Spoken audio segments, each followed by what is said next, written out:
Comme toujours, nous plancherons sur 4 sujets dans Regard croisé. La République centrafricaine, la Cour pénale spéciale désormais autorisée à enquêter. Au Bénin, la mystérieuse mort des poissons du lac Toro. Nous irons à Madagascar. L'île s'enlise dans la crise avant les élections. Et puis le Togo avec la réunion ACP, Afrique, Caraïbes, Pacifique. Nouveau départ dans le partenariat avec l'Union européenne. C'est une interrogation pour analyser ces sujets sur le plateau avec moi, Germain Pouli, directeur de publication de l'hebdomadaire Togo Réveil. Bonsoir Germain. Bonsoir Samuel et bonsoir à tous les téléspectateurs. Chris Ega, analyste politique. Bonsoir Chris. Bonsoir Samuel et bonsoir à tous les téléspectateurs et à toutes les téléspectatrices. Je crois que Germain l'a oublié. Je corrige. Une précision importante. La République centrafricaine, après plus de 3 ans d'attente, la loi portant sur la Cour pénale spéciale a enfin été adoptée par les députés centrafricains. Ce vote permet à cette juridiction hybride de droit centrafricain de débarrer ses travaux et ses enquêtes sur les crimes de guerre et de crimes contre l'humanité depuis 2003 en Centrafrique. 95 voix pour, 2 contre, 43 députés absents. C'est par ce vote que s'éclôt la première session parlementaire de l'année, ouvrant ainsi la voie au travail de la Cour pénale spéciale. Germain Pouli, avec désormais la carte blanche donnée à cette Cour de commencer ses activités, est-ce que la Centrafrique fait l'option de la lumière sur les actes graves qui ont été commis en 2003 et après? Oui, c'est ce qu'on pourra dire. La Centrafrique a fait cette option. Mais quand on voit le modèle de justice qui sera chargé de faire cette lumière-là dans un pays qui n'est pas totalement pacifié, qui n'est pas totalement sécurisé, il y a des défis et on est en droit donc de se poser la question, est-ce que cette cour-là, pénale spéciale, pourra honorer le mandat qui est le sien, est-ce qu'il pourra faire son travail? Ce sont les premières interrogations, mais en tout cas les députés centrafricains, même s'il faut le dire, on s'attendait peut-être à avoir un vote assez large sur les 140 députés environ. Il n'y a que 95 qui ont marqué leur accord. Ça veut dire qu'il y a des réticences. Il y en a qui ont eu le courage de dire non et qui ont essayé de justifier leur vote. Et je pense que la communauté internationale qui accompagne ce processus devrait tenir compte de ces craintes exprimées. Alors, Chris Ega, beaucoup d'autres pays, pour des cas pareils, font le choix de la CPI et autres. Aujourd'hui, la Centrafrique choisit une cour pénale spéciale. C'est une exception, une particularité centrafricaine, là? Non, je ne crois pas. Il faut remonter un peu à l'histoire récente. On constatera une cour comme cela dans l'affaire Abré. Ce n'est pas au Sénégal. Donc, ce n'est pas la première fois qu'il y a cette approche de la justice dans un pays africain hanté par la guerre et des conflits récurrents, il faut le dire. Parce que maintenant, tout dépend du mandat et de l'accompagnement du mandat de cette mission, de cette cour-là, de sa mission, du contenu de sa mission, et de l'accompagnement, de la qualité de l'accompagnement dont elle va bénéficier. Et vous savez, la Centrafrique s'est installée dans des conflits récurrents, dans une situation d'impunité chronique. Et parce que vous allez vous rendre compte quand même que depuis 60, déjà vers l'indépendance, la Centrafrique a connu un certain nombre de coups d'État. Ça n'a jamais été un pays stable. Et pendant près de 57 ans, on doit avoir au moins 36 ans de gouvernement militaire et seulement 17 ans du gouvernement civil. Donc c'est un pays tout le temps extrêmement instable. Et les gens là, les groupes qui organisent cette déstabilisation là, se sont installés dans une habitude et c'est le naturel qu'ils ont vécu depuis toujours.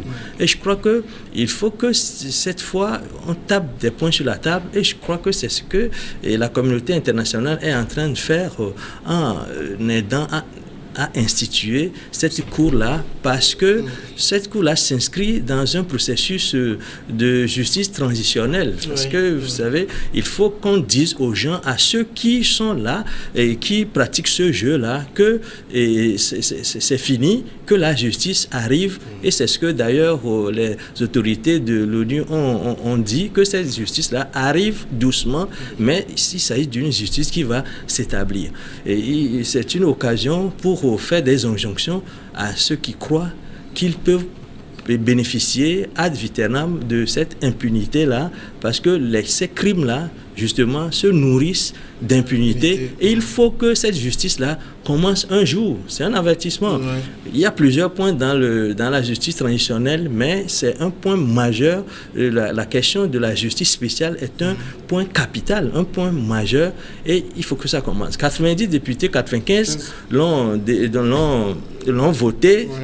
Ça ne m'étonne pas, parce que vous savez que ce sont des représentants du peuple. Ceux-là sont issus du peuple. Ils sont certains sont proches des anti-Balaka ou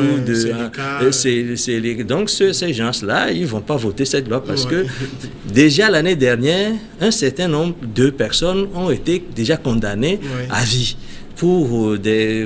Avec des charges aussi énormes que des conflits, etc. Et donc ceux-là sont dans les deux camps.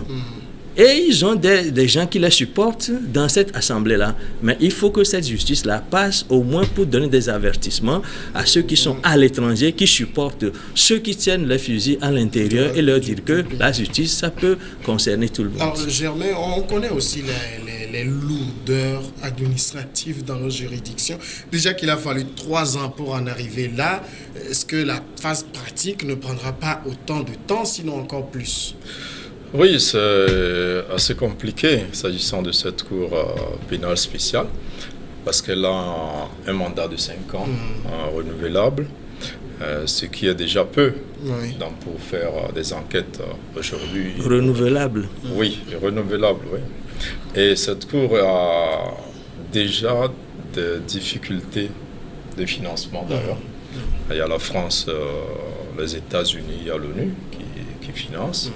Et en même temps, il y a des difficultés pour fonctionner. Il y a même des difficultés de compétences, parce qu'il y a la CPI également qui s'occupe de certains cas. Donc c'est une cour hybride. C'est vrai que cela dit, on en a vu dans certains pays, mais ça va être très compliqué en Centrafrique, parce qu'il y a 25 magistrats. Sur les 25, il y a 13 qui sont des étrangers. Il y a 12 qui sont les nationaux. Et puis la justice travaille avec les officiers, la police judiciaire.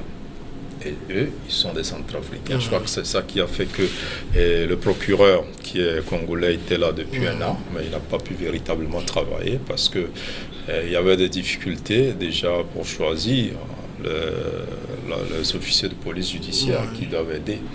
Il faut faire des arrestations, il faut poursuivre des gens. Et aujourd'hui, il y a les groupes armés qui occupent le territoire à presque 90%, au moins 70%. Il y a 14 groupes armés qui sont répertoriés, donc à travers le pays, des gens qui n'ont pas encore des armes, et qui sont pour la plupart donc cités dans plus de 600 affaires. Donc on devra connaître cette cour-là. Et ça va être compliqué. D'abord, il y a certains qui sont déjà aux commandes. Il y a des députés qui peuvent être concernés. Il y a des ministres, de l'administration qui jouissent de l'immunité. Et là encore, c'est compliqué. On dit que cette cour peut travailler, mais sur des cas déjà amorcés par la CPI, elle est obligée de se retirer. Il y a un problème, il y a la question de la justice traditionnelle. Est-ce qu'aujourd'hui, cette cour va fonctionner normalement ou est-ce qu'elle va accorder l'amnistie, j'allais dire, donc pour pouvoir désarmer les gens et les juger dans un pays où la sécurité n'est pas encore contrôlée par l'État, ça va être assez compliqué. D'où un peu la réticence de certains députés qui estiment que l'important aujourd'hui c'est de sécuriser le pays d'abord et après passer à cette étape-là. Je crois qu'on peut faire les deux à la fois, chercher à sécuriser le territoire et parallèlement conduire cette justice-là qui est importante parce que en 15 ans, il y a eu assez d'atrocités. On ne saurait laisser les gens dans l'impunité et vous savez aussi ce qu'on reproche à la CPI. De plus en plus, les États africains ne sont pas totalement d'accord que la CPI conduise donc, ces enquêtes-là et poursuive ces criminels-là sur le continent.